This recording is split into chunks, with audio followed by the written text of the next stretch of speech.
Hello everyone, welcome to my channel Tanu life story. আজকের ভিডিওটা হতে চলছে হেয়ারের উপরে। ছুটির দিন বলে কথা, সেলফ কেয়ার তো একটু করতেই হবে। যা কিছুই হয়ে যাক না কেন, আমি প্রতিদিন চুলগুলোকে বেনুনি করেই ঘুমোই। আমার চুলগুলি জন্মের পর থেকেই হালকা, তাই বলে কি হেয়ার কেয়ার করব না? তোমাদের কাছে সেলফ কেয়ার মানে কি আমাকে কমেন্ট করে জানিও।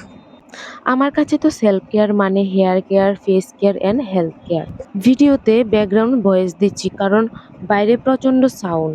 আচ্ছা চলো হেয়ার প্যাকটা রেডি করা যাক। প্রথমে আমি অল্প কিছু ভাত ভালো করে সেদ্ধ করে নিচ্ছি। ওভেনের ফ্লেমটা একদম লোই থাকবে। 10-15 মিনিটের মধ্যেই আমার ভাতগুলি সেদ্ধ হয়ে গেছে। এখন একটা বাটিতে নামিয়ে রাখছি। দেন আমি 1 চামচ ফ্ল্যাক্সিড সেদ্ধ করে নেব।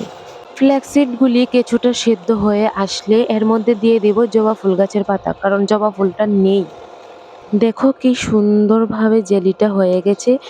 তারপর জেলি ও ভাতগুলি একসাথে মিক্সার করে নিলাম।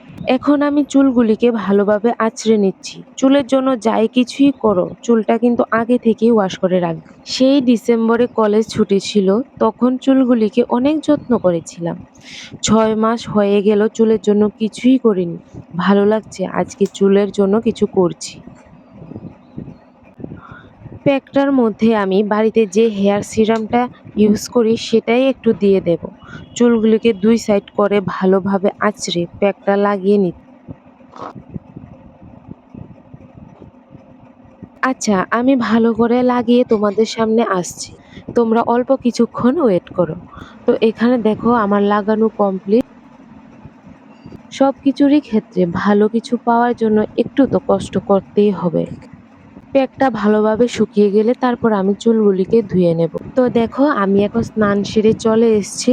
তো চুলটা কিছুটা এইরকম লাগছিল, এত স্মুথ হয়ে গিয়েছিল এটা দেওয়ার পর। আমি এই নিয়ে কিন্তু এই প্যাকটা 2 বার ইউজ করেছি। এইটা চুলের জন্য একটা বুটক্স হেয়ার প্যাক, তোমরা চাইলে অ্যাপ্লাই করতে পারো।